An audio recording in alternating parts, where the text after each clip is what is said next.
राधा वल्लभ श्री हरिवंश महाराज जी। पूज्य गुरुदेव, आज से एक वर्ष पूर्व आज के ही दिन आपसे एकांतिक वार्तालाप में आपका दिव्य दर्शन व सानिध्य प्राप्त हुआ। उसके बाद जीवन में काफी सुधार भी आया और व्यसनों से मेरे को मुक्ति मिली। शराब मांस आदि मैंने छोड़ दिया और राधा नाम जप करने लगा। गुरुदेव, आपका दास एक कपड़े का दुकानदार है। आपके कहे अनुसार हिसाब में एक दाम में विक्रय करते हैं, लेकिन हमें कपड़ा बेचने के लिए काफी प्रलोभन एवं लुभावनी बातें करनी पड़ती हैं। ऐसे में हमसे कोई त्रुटि तो नहीं हो रही? किसका प्रश्न? हाँ, नहीं, अपने सामान को बेचने के लिए प्रशंसा तो करनी है, पर हमको घटिया सामान नहीं देनी और झूठ नहीं बोलना। जैसे कोई भी सामान है तो खरीदने वाला जानता है कि ये मुनाफा लेके ही बेच रहा है, और सबको ही जानता है कि दुकानदार का मतलब है कि वो अपना घर परिवार इसी से चला रहा है। बिजली खर्चा है, नौकर का खर्चा है, घर परिवार का खर्चा है, तो वो लेने ही इसी बात के लिए गया है। वो ऐसा नहीं कोई जानता है कि बिल्कुल जो खरीद के लाया उसी दाम में दे देगा। तो जैसे कुछ लोग इसे झूठ बोलते हैं कि भाई हम आपके लिए कह रहे हैं, बिल्कुल नहीं बच रहा है, ऐसे बोलते हैं लोग, कसम से बिल्कुल नहीं बच रहा। ये सब नाटकबाजी करने। वस्त्र बहुत बढ़िया हो, उसकी कीमत फिक्स हो। जैसे कोई कहे 130 का उधर मिल रहा था, आप 160 का दे रहे हो, हम यही 160 का देंगे। 130 का मिल रहा है, आदर से आप ले लीजिए जाके, 5 पैसे कम नहीं। बिल्कुल अपने पे टिके रहो, झूठ बोलना नहीं है कि भाई हम इतने का लाए हैं, इतने का, कुछ नहीं। सीधी बात है, अच्छा कपड़ा रखो, अच्छी क्वालिटी का रखो, जैसी जैसी क्वालिटी है उसके अनुसार उसका दाम अपना मुनाफा लगाकर फिक्स कर लो कि इसका अधिक से अधिक मुनाफा 20 रुपया, तो हम 20 रुपया का मुनाफा ले रहे। बताने की जरूरत नहीं, उसको बोल दिया, इसमें कोई हानि नहीं। अपनी वस्तु बेचने वाला प्रशंसा करता है अपनी वस्तु की, पर उसको झूठ प्रशंसा ना करे। जितनी क्वालिटी का है, जितने दाम का है, उससे हम प्लस करके अपना मुनाफा करके बेच रहे हैं, उसी के हिसाब से प्रशंसा कर रहे हैं। अब घटिया माल को अच्छा माल बता करके हमें नहीं देना है। ये 40 रुपया मीटर का, ये 180 रुपया मीटर का है, इससे कई गुना बढ़कर इसका सूत मजबूत है, ये इससे कमजोर है, तभी 40 रुपया मीटर है, तभी 180 रुपया। बिल्कुल झूठ का। तुम सत्य में फिक्स दाम पर अच्छी वस्तुएं दो, जो अच्छे लोग हैं वो समझ जाएंगे इस दुकान में मोल भाव होने वाली बात नहीं, आप फिक्स बिल्कुल अपने आप। और सबसे बढ़िया बात है कि धर्म से यदि आपको 500 रुपया मिल रहे हैं तो आपको सुख शांति मिलेगी, आपके परिवार में दिमाग की उलझने नहीं रहेगी, दिमाग से स्वस्थ रहेंगे। अगर धर्म से कमा के ले जाओगे तो परिवार में ही दिमाग की उलझन बढ़ जाएगी, दिमाग से अस्वस्थ हो जाएंगे लोग। अस्वस्थ दिमाग का मतलब भाई भाई में लड़ाई, पति पत्नी में लड़ाई, माता पिता के प्रति अभद्र व्यवहार, ये सब दिमाग के बीमार लोग हैं। जरा जरा सी बात में छोटा भाई बड़े भाई को मार रहा है, बड़ा भाई छोटे भाई को मार रहा है, ये सब दिमाग के बीमार हैं। यार उसी माँ के गर्भ से पैदा हुई है, अगर छोटी मोटी वस्तु उसके हिस्से में चली जाती है तो कोई बात नहीं, मेरा बड़ा है पिता की तुल्य है, या मेरा छोटा है पुत्र के तुल्य, खाओ पियो मौज करो यार, उसमें क्या लड़ाई झगड़ा। लेकिन दिमाग के बीमार लोग छोटी छोटी वस्तु में, छोटी छोटी जगह में अपने भाइयों की हत्या तक कर डालते हैं। आप तो समाज में सब देख ही रहे। तो जो अधर्म की कमाई है वो इस तरह से हमें पीड़ा पहुंचाती है। धर्म की कमाई में शांति रहती है, सुख रहता है, भगवान का भरोसा रहता है, और परिवार उन्नतशील होगा, दीपक की तरह जलेगा लेकिन बहुत काल तक। और ये अधर्मी लोग जो है ये हाइलोजन की तरह बढ़ेंगे लेकिन फ्यूज हो जाएंगे। घूस लेकर के, नाना प्रकार के अधर्म आचरण करके, दूसरों की हिंसा करके जो पैसा कमाया जाता है ना, वो बहुत जल्दी विनाशकारी खेल में होता है। पूरा परिवार का परिवार गाड़ी में ही भुन जाते हैं, एक्सीडेंट में ही पूरा। ये समझो ये कर्मों का फल है। तो हम ज्यादा प्रलोभन में न पड़े, उचित मूल्य और निश्चित मूल्य और पवित्र आचरण, और भगवान का नाम जब तो देनहार कोई और है, कहां से वो दे देगा तुम पक्का आनंदित हो जाओगे। पक्का जान लो कि वो जब देता है तो कैसे वो बनाता है आप जान नहीं पाओगे। उन्हें लाखों कमाई जो है वो बीमारी में ही चली जाती है, वो टेंशने में चली जाती है। सब व्यवस्था है और बैर विरोध अशांति, अगर पति पत्नी में ही अशांति है अब क्या जीवन। क्या जीवन है।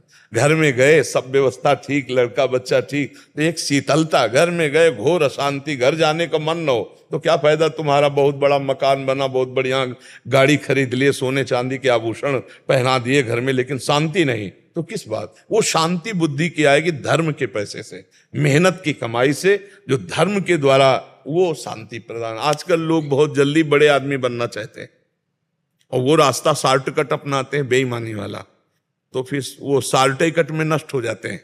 ये भी बात समझो, भगवान का जो विधान है, अवश्य में भोक्तव्यम कृतम कर्म शुभाशुभम, धीरे से चलो, दीपक की तरह जलो, कुल परंपरा प्रकाश होता रहेगा, धर्म पूर्वक चलो।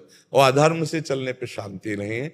अपनी वस्तु को बताने के लिए प्रशंसा की ही जाती है, लेकिन इतनी असत प्रशंसा ना करे जो बिल्कुल ना हो। हाँ, कुछ तो प्रशंसा की जाती, तभी तो सामने वाला खरीदेगा, क्योंकि अपना व्यापार में तो हम असत्य ज्यादा ना बोले।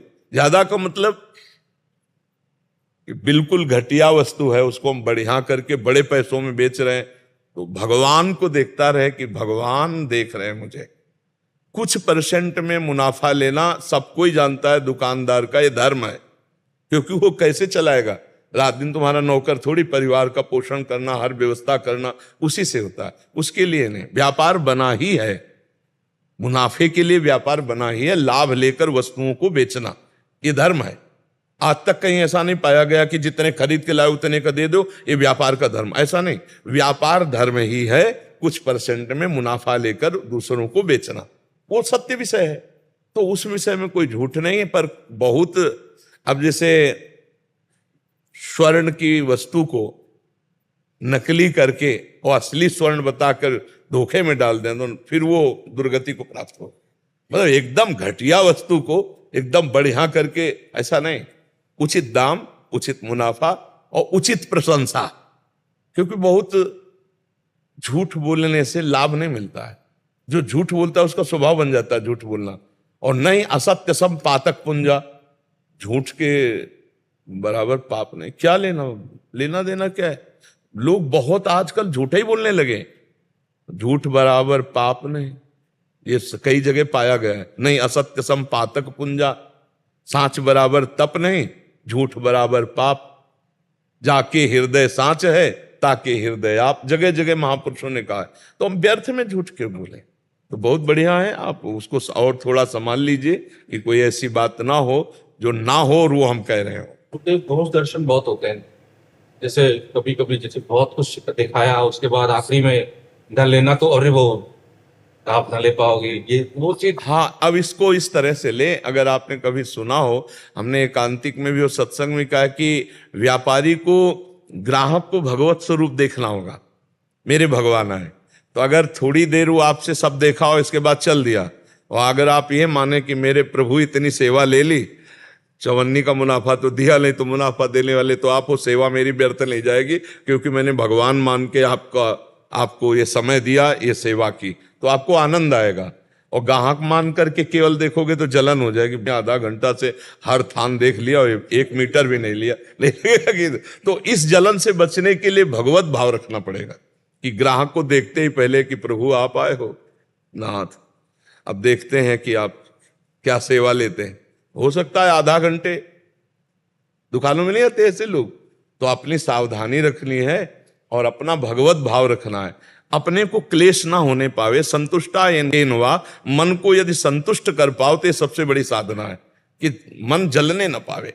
तो ये जो जलन है भगवत भाव से मिट सकती है, यदि आप रखो कि भगवत भाव है। जैसे हम आपसे बात कर रहे हैं तो भगवत भाव से कर रहे हैं, अभी यहां से हटेंगे और एक क्षण में सब डिलीट कर देंगे कि मेरे भगवान इतने इतने रूपों में आए, ऐसी ऐसी बात की, ऐसी, हे भगवान ये सब आपको समर्पित, और खत्म हमारा चिंतन शुरू।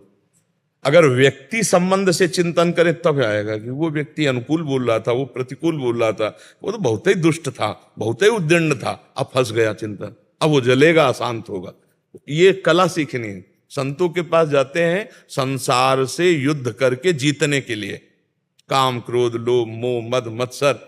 अब ये जैसे वृत्ति है, अब ये कितनी जला सकती है, क्योंकि 10 गांव कैसे आ सकते हैं कि 1 मीटर भी ना खरीदें और आपको 10 बार दिखाना पड़ेगा, फिर आप बैठे जलोगे। नहीं, प्रभु की ऐसी ही इच्छा है।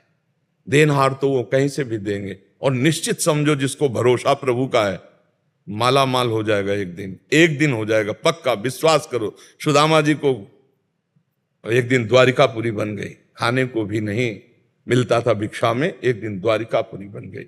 इसलिए विभीषण जी को रावण ने भगा दिया था, कोई आश्रय नहीं था, और लंकाधिपति बना दिया और परम सुख प्रदान किया। भगवान की शरण में आज तक जो गया वो कोई ऐसा नहीं आप उदाहरण दे सकते कि वो सदैव ही दुखी रहा हो। हाँ, प्रारंभ या मध्य, लेकिन विश्राम परम सुख में हुआ है, परम आनंद में हुआ है। और जो प्रारंभ और मध्य में थोड़े कष्ट होते हैं हमारे कर्मों का फल